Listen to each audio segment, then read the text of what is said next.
Recent டேஸாக வந்து இந்த டிவோர்ஸ் அப்படிங்கிற விஷயம் வந்து நிறைய இருக்கும். அடுத்தடுத்து வந்து இந்த கப்புள்ஸ் பிரிகிறது அப்படிங்கிறது ஒரு பெரிய டாக்காக இருக்குது. இது ஒரு ட்ரெண்டாக மாறிட்டு வருதுன்னு நினைக்கிறேன். சிவகுமார் சார் வந்து அவருடைய சூர்யாவுக்கு வந்து ஒரு குடும்பம், அதாவது தன்னுடைய கிராமத்திலேருந்து தன்னுடைய ஏதாவது ஒரு சமூகத்தை சேர்ந்த ஒரு பெண்ணாக பார்க்கணும்னு நினச்சது என்னென்னா, இப்போ என்னாச்சு உங்களுக்கு நடிக்க ஆரம்பித்த பிறகு அவங்க வந்து அப்படியே அவரை கட் பண்ணி அப்படியே மும்பை கூட்டிகிட்டு போயிட்டாங்கல்ல. இப்போ குடும்பமே அது பிரிஞ்சு போச்சு இல்லையா. ஒரு பெண் இல்லைன்னா அது குடும்பமே இல்லை. அப்போ கிசு கிசு அப்படிங்கிறது வந்துட்டு பத்திரிகைகள் தான் தொடங்கி வச்சது அப்படின்னு எடுத்துக்கலாமா சார்? பத்திரிகை தொடங்கி வச்சு சில ஆர்டிஸ்ட்டும் தொடங்கி வச்சாங்க. சூர்யாவுக்கும் ஜோதிகாவுக்கும் நடக்கிற விஷயம் வந்து அப்போ வந்து அவங்களுக்குள்ள அப்போ லவ் வளர்ந்துகிட்டே இருக்குது. இதை வந்து பத்திரிகையாளர்கள் சொன்ன பிறகு தான் வெளியே வருது. அவங்க சொன்னதுனால தான் சிவகுமாரால் இவங்க ரெண்டு பேரையும் பிரிக்க முடியல. இல்லாட்டி இவங்க ரெண்டு பேரும் பிரிக்கணும்னு அவர் கங்கணம் கட்டிட்டு எங்கெங்கேயும் போனார். சொல்லிட்டேன்னா எங்கள் ஹீராவுக்கும் அஜித்துக்கும் ஒரு இது இருக்குது அப்படின்னு சொல்லும்போது நான் அவருடைய பிறந்த நாளுக்கு போகிறேன், மீட் பண்ணுறேன் அவருடைய மயிலாப்பூரில்.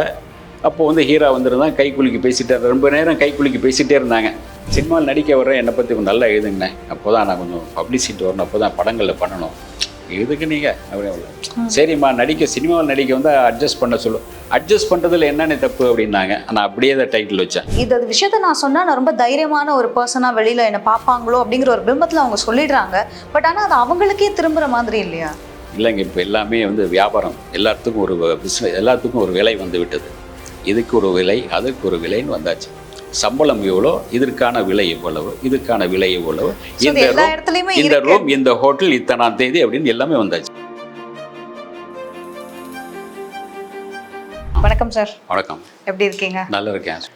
இப்போ வந்துட்டு ரீசன்ட் டேஸாக இந்த சினிமாவில் இருக்கக்கூடிய ஹீரோஸ் ஆகட்டும், ஹீரோயின்ஸ் ஆகட்டும், அவங்களுடைய பர்சனல் லைஃப் வந்து எப்போவுமே அது ஒரு லைம் லைட்டில் இருக்கும். பட் ரீசெண்ட் டேஸாக வந்து இந்த டிவோர்ஸ் அப்படிங்கிற விஷயம் வந்து நிறைய இருக்கும். அடுத்தடுத்து வந்து இந்த கப்புள்ஸ் பிரிகிறது அப்படிங்கிறது ஒரு பெரிய டாக்காக இருக்குது. இது ஒரு ட்ரெண்டாக மாறிட்டு வருதுன்னு நினைக்கிறேன். இல்லை, காதலிச்சவங்க தான் இப்படி பிரிஞ்சுக்கிட்டு இருக்காங்க.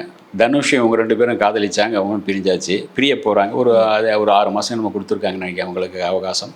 அப்போ சட்ட ரீதியாக அவங்க பிரிஞ்சிருவாங்க. அதே மாதிரி இவங்க வந்து அநேகமாக இன்னும் வந்து அப்ளை பண்ணல. ஆனால் இவங்க மன ரீதியாக நாங்கள் பிரிஞ்சிட்டோம் அப்படின்னு சொல்லிட்டாங்க. அந்த 2 வருஷமாக அவங்களுக்குள்ளே அந்த பேச்சுவார்த்தை பெருசாக இல்லை. இப்போ கடந்த 6 மாதமாக இன்னும் கொஞ்சம் அவங்களுக்குள்ளே அந்த இடைவெளி அதிகமாகிடுச்சு. ஓகே, அதனால் அவங்க பேசலை. அது பெரும்பாலும் என்னென்னா அந்த சினிமா காதலர்கள் வந்து சினிமா நடிகர்களுக்குள்ளே வந்து ஒரு சரியான அவங்களுக்குள்ள ஒரு புரிதல் இல்லாமல் போயிடுது. இவங்களுக்குள்ள ஒரு புரிதல் இல்லை. இவங்க விதவிதமான நடிகைகளோடு நடிக்க இவங்களுக்குள்ள வேறு மாதிரி ஒரு கனவுகள் போயிட்டே இருக்குது. சிவகுமார் சார் வந்து அவருடைய சூர்யாவுக்கு வந்து ஒரு குடும்பம், அதாவது தன்னுடைய கிராமத்திலேருந்து தன்னுடைய ஏதாவது ஒரு சமூகத்தை சேர்ந்த ஒரு பெண்ணாக பார்க்கணும்னு நினச்சது என்னென்னா, குடும்ப பெண்ணாக இருக்கும்போது அவங்க குடும்பத்துக்குள்ளே வந்த பிறகு நடிப்புன்னு வராது. நடிக்கணும், அதாவது குடும்பத்தை சார்ந்த பிள்ளைகள் அதை சார்ந்து தான் இருப்பாங்க அப்படின்னு. இப்போ என்னாச்சு உங்களுக்கு நடிக்க ஆரம்பித்த பிறகு அவங்க வந்து அப்படியே அவரை கட் பண்ணி அப்படியே மும்பை கூட்டிகிட்டு போயிட்டாங்கல்ல. இப்போ குடும்பமே அது பிரிஞ்சு போச்சு இல்லையா. இதுக்கா அதாவது அவங்க நடிக்க வந்த பிறகு. பட் இதுக்கு முன்னாடியுமே அந்த பிரச்சனைகள்லாம் அவங்க குடும்பத்தில் இருந்தது இல்லை சார்? அப்போவுமே அவங்க அதாவது ஒன்றா இல்லாமல் தனித்தனியாக தானே இருந்தாங்க சென்னையில் இருந்தால். அதுக்கு பிறகு இது பண்ணியாச்சுல, ஒரே நேரத்தில் உங்களுக்கு பிரிஞ்ச மாதிரி ஆயிடுச்சு தான் இல்லை. இப்போ சென்னையில் இருந்தாலும் அப்போ இப்படி பார்த்துக்குவாங்க, இது பண்ணிக்குவாங்க. இப்போ இல்லை, மும்பைக்கு போயாச்சு. ஸோ அவங்க நடிக்க வந்ததுனால தான் நடிக்க வந்த பிறகு உங்களுக்கு வந்து நடிக்க வராமல் ஒரு 36 வயதுக்கு பிறகு வயது நிலை படத்துக்கு முன்பு வரைக்கும் அவங்க குடும்பத்தில் ஃபுல்லாக பார்த்துக்கிட்டாங்க. அவங்க வந்து சிவகுமார் சார் டெய்லி வந்து அவங்க பேரனை வந்து ஸ்கூலுக்கு அவர் தான் கூட்டிகிட்டு வருவார். அந்த பேரனுக்கு ஓவியம், அந்த அவருடைய பேரன் இவரை விட அழகாக ஓவியம் வரைவான். அவருடைய தாத்தா கிட்ட கட்டி, தாத்தா பாரு உன்னை விட நான் அழகாக வரைஞ்சிருக்கேன் அப்படின்லாம் சொல்லுவான். அந்த மாதிரி அவங்களுக்குள்ள ஒரு ரிலேஷன்ஷிப் இருக்கு இல்லையா, அதெல்லாம் இருந்தது. இதில் வந்து வீட்டுக்குள்ளே இருக்கும்போது உங்களுக்கு இதெல்லாம் நடக்கும். ஒரு மாமனார் மாமியார் அந்த ஒரு பந்தங்கள் அப்படியே வளர்ந்துகிட்டே இருக்கும். இதை வந்து நீங்கள் நடிக்க போன பிறகு உங்களுக்கு குடும்பத்தை பார்த்துக்கொள்ளணும். கணவரும் நடிக்கிறார், நீங்களும் நடிக்கிறீங்க, குடும்பத்தில் பிள்ளைகள் இருக்கு, அவங்க யார் பார்த்துக்குவாங்க? வீடுங்கிறது ஒரு பெண்ணால் தான் வீடு உருவாகுதுன்னு சொல்லுவாங்க. ஒரு பெண் இல்லைன்னா அது குடும்பமே இல்லை, வீடே இல்லை அப்படிம்பாங்க. பெண் இருந்தால் அந்த வீடு ஒளிமயமாக இருக்கும். பெண் தான் உங்களுக்கு எல்லாமே இப்போ ஒரு பெண் பார்த்துக்கும். ஏன்னா அதுக்காக நீங்கள் அடிமைன்னு சொல்ல முடியாது, அவங்களுடைய கடமை. இது சினிமாவில் இருக்கக்கூடிய அந்த கப்புள்ஸ்க்கு மட்டும்தானா, இல்லை ஜென்ரலாக இருக்கக்கூடிய எல்லா கப்புள்ஸ்க்குமே இது? ஜென்ரலாக இருக்கிறவங்க கொஞ்சம் அது யாரும் அவ்வளோ சீக்கிரம் மாற மாட்டாங்க. ஏன்னா வந்து குடும்பத்தில் வந்து ஒரு திடீர்னு மாறணும் போது உங்களுக்கு அந்த குடும்பத்துக்குள்ளேயே அந்த ஒரு அடுத்த கட்டமான நிறைய விஷயங்கள் வந்துடும். வீட்டு வாடகை அது இதுன்னு நீங்கள் எல்லாமே நெருக்கும். அவன் அவ்வளோ சீக்கிரம் மாற மாட்டான். அவனுக்குள்ளே அந்த ஆசை இருக்கும், அந்த ஆசை வெளிப்படாது, முடியாது. இவங்களுக்கு வந்து ஈஸியாக முடியும். பணம் இருக்குது, இது இருக்குது, எதை வேணாலும் நாங்கள் நினச்சப்போ அப்படி கை காட்டினா யாரை வேணாலும் வருவாங்கன்னு சொல்லும்போது அந்த இது வந்துடுது உங்களுக்கு. ஓகே. ஏன்னா பெரும்பாலான வாரிசு நடிகர்கள் எடுத்துக்கங்க, அவங்க அப்பாவுக்கு பிறகு வாரிசு நடிகர்கள் எங்கேயுமே ஷைன் பண்ணதாவே இல்லை. சத்யராஜுக்கு பிறகு அவருடைய பையன் நடிக்க வந்தார், அவரை மாதிரியே இருக்கார், ஆனால் ஷைன் பண்ண முடியலை. விஜயகுமாருக்கு பிறகு விஜயகுமாருடைய பையன் அருண் வந்தார், பெருசாக ஷைன் பண்ண முடியல. அதுக்கு பிறகு அருண் விஜய்னு மாற்றி கொஞ்சம் தன்னுடைய ஹேர் ஸ்டைல் எல்லாமே மாற்றி, அவரை பார்த்தா விஜயகுமாரி தான் இருந்தார், அது கொஞ்சம் ஹேர் ஸ்டைல் மாற்றி கொஞ்சம் வேறு மாதிரி பண்ணால் இப்போ கொஞ்சம் லேசாக வர்றாரு. அதுவும் பெரிய லெவலில் வரல. மலேசிய வாசுதேவனுக்கு பிறகு மலேசிய வாசுதேவனுடைய சன் வரல. உங்களுக்கு எஸ்பிபி உடைய பையன் அவங்க அப்பா மாதிரியே வாய்ஸ் இருக்குது, அப்படியே டிட்டோ அவங்க அப்பா மாதிரியே வாய்ஸ் இருக்குது, ஆனாலும் முடியல. எங்கோ ஒரு சிலர் தான், ஒரு துல்கர் சல்மான் உருவாகிறாரு, எங்கோ ஒருத்தர் தான். அதை ஏன்னா அவங்க ஒரு பேஷனாக ஒரு மெனக்கடல் இருக்கணும். விஜயகாந்துடைய பையன் நடிக்க வந்தார், 2 படம் பண்ணார், ஆனால் அந்த முகத்தில் நடிப்பும் வரல, எதுவும் வரல. ஏன்னா அவங்க அப்பா கஷ்டப்பட்டு அவமானப்பட்டு அந்த அவமானங்களை தாங்கிட்டு வந்ததுனால அவருக்கு அந்த ஆர்வம் இருந்தது, நடிப்பில் தன்னை சாதிக்கணும்னு. இவங்களுக்கெல்லாம் இல்லை. பணவசி வந்த பிறகு நாம் நினச்ச மாதிரி எல்லாம் வாழ்க்கையை அமைச்சிக்கணும். சரி, இது இல்லைன்னா அது இல்லைன்னா அது அப்படின்னு போயிட்டே இருக்கும். புரியுது.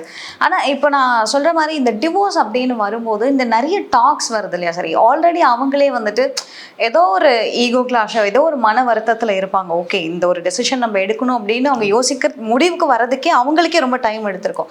ஆனால் அதுக்கு கீழே அதுக்கு அட்வைஸ் பண்ணுறேன்னு சொல்லிட்டு அதை பற்றி கமெண்ட் பண்ணுறேன்னு சொல்லிட்டு நிறைய பேர் பண்ணுற விஷயங்கள் அவங்களுக்கு இன்னும் ஒரு மன அழுத்தத்தை கொடுக்காதா?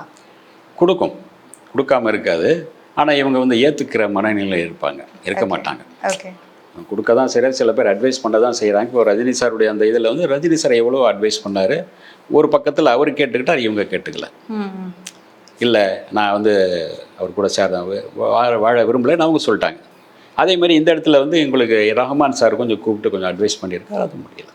ஓகே, அதுக்கான ஒரு வெல்விஷர் யாராவது இருப்பாங்க, உங்கள் நலம் விரும்பிகள் இருப்பாங்க, ஏதாச்சும் கொஞ்சம் இல்லை நீங்கள் இப்போ வந்தால் நல்லாயிருக்கும், ஒரு 10 வருஷமாக நீங்கள் 12 வருஷமாக நல்லா வாழ்ந்துட்டீங்க, இன்னும் கொஞ்சம் நீங்கள் போக வேண்டிய தூரம் அதிகமாக இருக்குது, கொஞ்சம் நீங்கள் உங்களுக்குள்ளே ஒரு விட்டு கொடுத்து போங்க அப்படிங்கிறது. அந்த காலத்துலேருந்து பார்த்தீங்கன்னா விட்டு கொடுத்து போங்கன்னு சொல்லுவாங்க அந்த காலத்தில். இன்றைக்கி வரைக்கும் யார் எத்தனை பேர் விட்டு கொடுத்து போயிருக்காங்க சொல்லுங்கள்? சின்ன விஷயந்தான் இருக்கும், சாதாரண விஷயமா அதுக்காக ஒரு ஈகோ வந்துடும். ஓகே, எத்தனையோ நடிகர்களுடைய லதா மேடம் இருக்காங்க, விஜயகாந்துடைய ஒய்ஃப் அவங்க பிரேமலதா இருக்காங்க, சத்யராஜுடைய சாருடைய உமா மகேஸ்வரி அம்மா இருக்காங்க. இவங்க எல்லாமே கணவர் போய் ஹீரோயின் கூட நடிச்சுட்டு வந்தாலும் கூட அவங்க கணவருடைய தொழில் அது, அந்த தொழிலில் எல்லாமே இருக்கும்.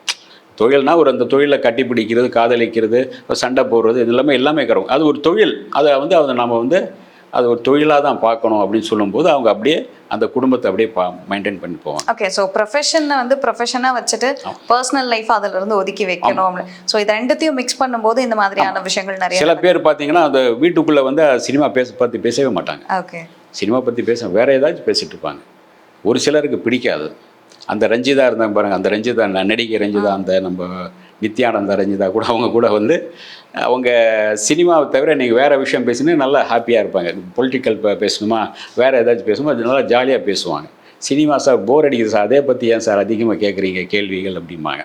இந்த மாதிரி சினிமா தாண்டி அவங்களுக்குள்ள வேறு விஷயங்கள் பேசணும். வேறு குடும்பத்தில் வீட்டுக்குள்ளே போயிட்டால் ஒன்லி இதை மட்டும்தான், சினிமா இல்லாமல் அந்த குடும்பத்துடைய சூழ்நிலை, குடும்பம் எப்படி, அடுத்த கட்டம் என்ன, அப்படி தான் பேசணும்னு பார்ப்பாங்க.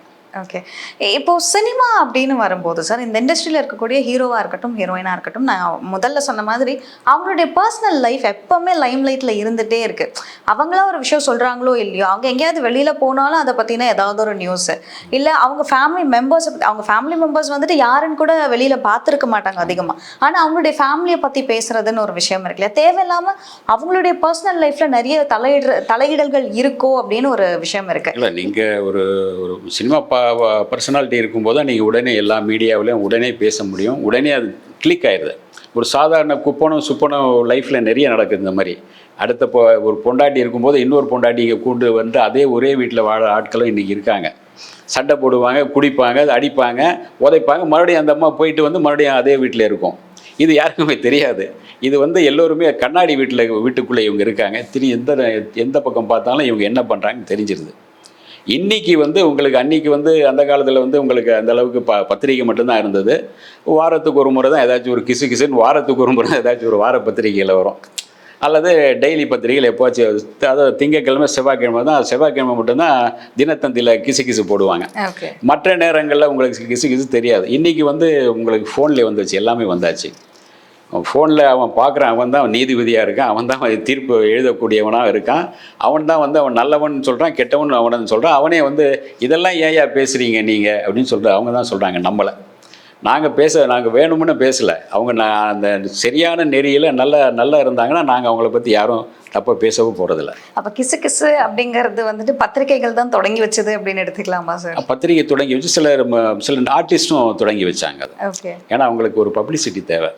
யாருன்னு தெரியாமல் இருக்கும்போது ஒரு இந்த மாதிரி கிசு செய்யும்போது அதை பெருசாக கொண்டு போக முடியும். ஒரு கிசுவாலே ஒரு கல்யாணம் செஞ்சு வைக்க முடிஞ்சது. அதாவது நான் கொஞ்சம் காலத்துக்கு முன்னே சொல்கிறேன், டாக்டர் ராஜசேகரன் ஒரு இதுதாண்டா போலீஸ்னு ஒரு படத்தில் நடிச்சிருப்பார் இல்லையா, அவருடைய மனைவி ஜீவிதா.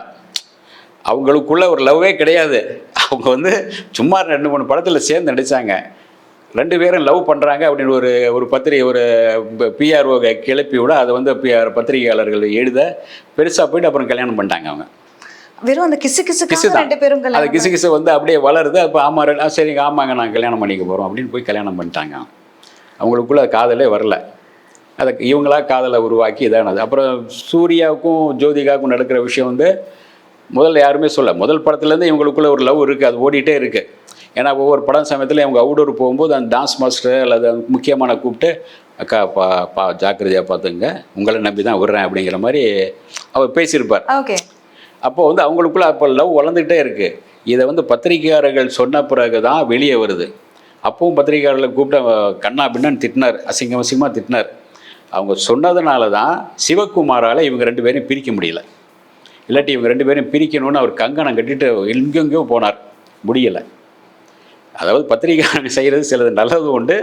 அதாவது அந்த விஷயம் அதாவது நமக்கு தெரியும் போது இந்த மாதிரி அவங்க இருக்காங்க, இந்த மாதிரி லவ் பண்ணிகிட்ருக்காங்க அப்படிங்கிறது நாங்கள் இந்த அடுத்த படத்தில் இப்படி நடிக்க போகிறாங்க, இந்த மாதிரி ஒரு கதாபாத்திரத்தை படிக்க, இந்த கதாபாத்திரத்துக்காக இவங்க வந்து இவர்கிட்ட இன்னார்கிட்ட வந்து ஒரு நரிக்குறவராக அன்றைக்கி நரிக்குறவர்கள் கூப்பிட்டு பேசினார், அந்த மாதிரி ஏதாச்சும் சொல்லுவோம் இல்லையா, அதுதான். ஓகே, புரியுது. நீங்கள் சொல்கிற மாதிரி இப்போது அந்த கிசு இல்லை ஒருத்தங்களை பற்றி எழுதுறது விஷயங்கள் அப்படிங்கும்போது அது நல்லதில் போய் முடிஞ்சிட்டா ஓகே எல்லாருக்குமே நல்லது அப்படின்னு. ஆனால் அது ஒரு குடும்பத்தையே கெடுக்கிற அளவுக்கோ இல்லை ஒரு ரிலேஷன்ஷிப்பே உடைக்கிற அளவுக்கோ போயிடுச்சு அப்படின்னா அதை எப்படி சார்? இல்லை, அதில் வந்து அந்த கிசுக்குள்ள உண்மைத்தன்மை இருக்கும்போது குடும்பத்தையே இது பண்ணிடும். ஓகே. அது இருந்தால் தான் இவங்க வந்து மேலோட்டமாக தான் சொல்லிட்டு போவாங்க, பெருசாக இருக்காது. மேலோட்டமாக சொல்லிவிட்டு சரி இந்த மாதிரி நடந்திருக்கு, இந்த மாதிரி இதுப்பா சந்திச்சாங்க, மீட் பண்ணாங்க அப்படி. அந்த கிசுகளும் நமக்கு யார் தர்றாங்க அப்படின்னா அசிஸ்டன்ட் டைரக்டர்ஸ், இந்த கேமராமேனுடைய அசிஸ்டன்ட்ஸ், இந்த மாதிரி ஆட்கள் தான் நாங்கள் பேசுவோம். நேரடியாக அவங்ககிட்டலாம் பேச மாட்டோம். பேசிக்கிட்டே இருக்கும்போது அது டைரெக்டாக பேச முடியாது. நீங்கள் எண்ணத்தில் அப்படி இருக்கீங்க, அந்த ஷூட்டிங்லாம் போயிட்டு இருந்தீங்கன்னா நல்லா இருக்கா, இந்த நல்லா இதாச்சாமே அப்படி ஆச்சாமே அப்படின்னு போட்டு வாங்கும்போது வந்துடும். அதை வந்து மைண்டில் வச்சுக்குவோம். நம்ம எல்லோரையும் நம்ம பேசுகிற மாதிரி குறிப்பிட்ட நேரத்தில் அவங்கள பற்றி பேச வேண்டிய அவசியம் வரும்போது அதை பேச வேண்டியிருக்கும். Okay sir. கிசுவால் வந்து அதை வளர்ச்சி நிறைய பேர் இருக்குது, ஃபீல்டில் இருக்காங்க அப்படின்னு ஒரு அர்த்தம். ஓகே. ஒரு சின்ன உதாரணமாக சொல்லிடுறேன். உங்களுக்கு வந்து வைரமுத்து இருக்கார் இல்லையா, அவரை வந்து இவங்க இந்த தினமலர் வாரமலரில் வாரம் வந்து டைமண்ட் அப்படின்ட்டு தான் வரும். அதாவது டைமண்டு அப்படின்னு வரும். டைமண்டு கவிஞர் இது சொன்னார் அப்படின்னு தான் வரும். ஒவ்வொரு வாரமும் ஏதாச்சும் ஒன்று வந்துகிட்டே இருக்கும். ஒரு முறை அவருடைய வைரமுத்துடைய அபிமானிகள் வந்து, என்ன கவிஞர் உங்களை பற்றி அடிக்கடி வந்துகிட்டே இருக்குது, சொல்லுங்கள், நாங்கள் போயிட்டு ஏதாச்சும் ஒரு போராட்டம் பண்ணி ஏதாச்சும் ஒரு இடித்து தள்ளிட்டு வரோம் அப்படி இப்படின்னாங்க. டே அப்படி பண்ணிடாத, நான் ஃபீல்டில் இருக்கேங்கிறது அவங்க தான் அடிக்கடி காட்டிகிட்டு இருக்காங்க, நான் இருக்கேங்கிறது அவங்க தான் சொல்லிகிட்டு இருக்காங்க, அதனால் நீ ஒன்றும் சொல்லிடாத, பேசாமல் இரு அப்படின்னாங்க. ஓகே. இது வந்து கிசுக்கள் இவங்களுக்கும் நிறைய பேருக்கு பயன்படுது. நிறைய பேர் அதாவது 4 படத்தில் சேர்ந்து நடித்தால இன்றைக்கி வந்து 2 பேருக்குள்ளே ஒரு கதை கட்டிடுறாங்க. 120 படங்களில் பிரேம் நசீரும் ஷீலாவும் நடிச்சிருக்காங்க ஜோடியா. அவங்கள ஒன்றும் சொன்னவே இல்லையே. அவர் கிறிஸ்டின், இவர் முஸ்லீம். இவங்களுக்குள்ளே எந்த கெமிஸ்ட்ரியும் வரல, எந்த இதுவும் வரல. இதுதான் அந்த மாதிரி.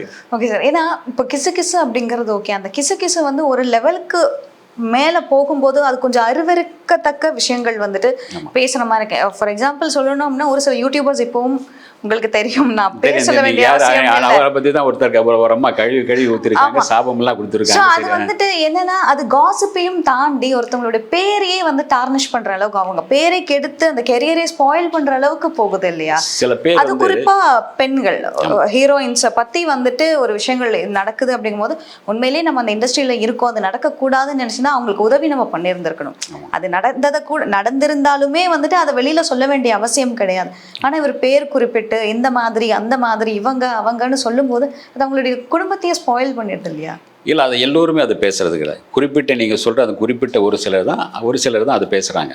அது உண்மை இல்லாத இவங்களா கிரியேட் பண்ணி இது பண்ணுறதான், இவங்களா கிரியேட் பண்ணி கொஞ்சம் ஒரு சின்ன விஷயம் இருக்கும், அதை கொஞ்சம் ஊதி பெருசாக்கி ஒரு சமூகத்தில் முன்னாடி கொண்டு வராங்க.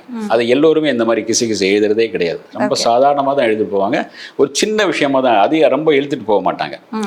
ஒரு உதாரணமாக நானே சொல்கிறேன்னா, எங்கள் ஹீராவுக்கும் அஜித்துக்கும் ஒரு இது இருக்குது அப்படின்னு சொல்லும்போது, நான் அவருடைய பிறந்த நாளுக்கு போகிறேன், மீட் பண்ணுறேன் அவருடைய மயிலாப்பூரில். அப்போது வந்து ஹீரா வந்துருந்தான், கை குலுக்கி பேசிட்டே, ரொம்ப நேரம் கை குலுக்கி பேசிகிட்டே இருந்தாங்க. நான் அவர்கிட்ட கை கொடுத்துட்டு வந்துட்டேன். அதுக்கு வந்து நான் லைட் சேனலில் எழுதினேன், ஒரே ஒரு வழி தான் நான் எழுதினேன். என்னென்னா, அண்ணி ஹீரா வாழ்கன்னு வெளியே அவருடைய ரசிகர்கள் கத்திட்டு இருந்தாங்க அப்படின்னு எழுதினேன். இவ்வளோதாங்க. இது வந்து ஒரு நீங்கள் வந்து ஒரு வரி தான். அது வந்து நான் அன்றைக்கி பார்த்ததுக்கு வந்து அவங்க பிறந்தநாள் கொண்டாடினாரு, கேக் வெட்டினாரு எல்லாம் நான் லைட் சேனலில் எழுத முடியாது, யாரும் படிக்க மாட்டாங்க. சினிமானா நீங்கள் அதுக்குள்ள ஒரு பர்சனலான விஷயம் சொல்லுங்கள் அப்படிம்பாங்க. ஒரு பேட்டி எடுத்தாலும் கூட 40 கேள்வி கேட்போம், அதில் 30 கேள்வி வந்து பர்சனலான விஷயமா இருக்கணும். அப்போ தான் போடுவாங்க பத்திரிகையில், இல்லாட்டி எடுத்து ஓரம் வச்சுருவாங்க. இதெல்லாம் ஒரு இது அப்படிம்பாங்க, அடிப்பாங்க அப்படியே ஒரு பேனா வச்சு. இதுதான் இது வந்து எல்லோருமே அந்த மாதிரி வேணும்னு யாருமே அவங்கள ஒரு ஒழிச்சிடணும் அல்லது அவங்கள வந்து இந்த மாதிரி அவங்க அந்தரங்களை சொல்லணும்னு யாருமே சொல்லவும் மாட்டாங்க. குறிப்பிட்ட ஒரு சிலர் தான் கொஞ்சம் கதையெல்லாம் சேர்த்து கதை வசனம் எல்லாம் சேர்த்து ஒரு ஸ்க்ரீன் பிளேவாக பண்ணி சொல்லுவாங்க சில பேர். அது உண்மை கொஞ்சம் தான் இருக்கும், அது ஊதி பெருசு பண்ணியிருப்பாங்க ஒரு சிலர் தான். எல்லோருமே அந்த பொய் சொல்றது கிடையாது. ஓகே, இப்போ நீங்கள் சொல்கிற மாதிரி பத்திரிகைகளில் ஒரு சில பேர் கிசுகிசுகள் எழுதுறது அப்படிங்கிறத தாண்டி சார், இப்போ இண்டஸ்ட்ரியில் இருக்கக்கூடிய நம்மளுடைய கோ ஆர்டிஸ்ட்னு வச்சுக்கலாம். இப்போ ஒரு ஆர்டிஸ்ட் வந்து வளர்ந்துக்கிட்டு இருக்காங்க அப்படிங்கும்போது அவங்களுடைய வளர்ச்சி பிடிக்காத இன்னொரு ஆர்டிஸ்ட், ஒரு பெரிய ஆர்டிஸ்ட்டோ ஒரு சின்ன ஆர்டிஸ்ட்டோ அவங்கள பற்றி சொல்கிற ஒரு விஷயம், குறிப்பாக வந்துட்டு அவங்கள வந்துட்டு அவங்களோட கெரியரை ஸ்பாயில் பண்ணணும் இல்லை அவங்களோட பேரை கெடுக்கணும்னு முடிவு பண்ணிட்டாங்க அப்படின்னா அந்த நடிகர் வந்து பொம்பளை விஷயத்தில் ரொம்ப வீக்கு, டக்குன்னு பாலியல் ரீதியாக வந்துட்டு அவர் ரொம்ப வீக்கு அப்படின்னு அந்த ஒரு விஷயத்த சொல்லிட்டாங்க அப்படின்னா அடுத்தடுத்து ஒன்று தொட்டு அது வந்து வேற ஏதோ ஒரு இடத்துல போய் அவரோட இமேஜே வந்து டோட்டலாக மாறுற மாதிரி இருக்கு. ஃபார் எக்ஸாம்பிள் இப்போ ரீசெண்ட்ல சிவகார்த்திகேயன் அவர்களுக்கு அது நடந்தது. ஆனால் அது இப்போ அது எப்படி சொல்றது, அது ஒரு பெரிய பேச்சா இருந்து இப்ப அப்படியே அமிங்கிடுச்சுன்னு சொல்லலாம். ஆனா அது உண்மையிலே பத்திரிகைகளா பண்ண விஷயம் கிடையாது, அது வேற ஒரு விஷயம் நடந்து அவங்களா வெளியில பேச போய் அது எழுதப்பட்ட ஒரு விஷயம். ஸோ அந்த மாதிரி காசு வாங்கிட்டு எழுதுறவங்களும் இருக்காங்க, நீங்க ஒத்துக்கிறீங்களா? காசு வாங்கிட்டு எழுதுற ஆட்கள் இருக்காங்க, அது இல்லாமல் இல்லை. அது வந்து தொழில் தர்மம் இல்லை, அதெல்லாம் தொழில் தர்மமே கிடையாது.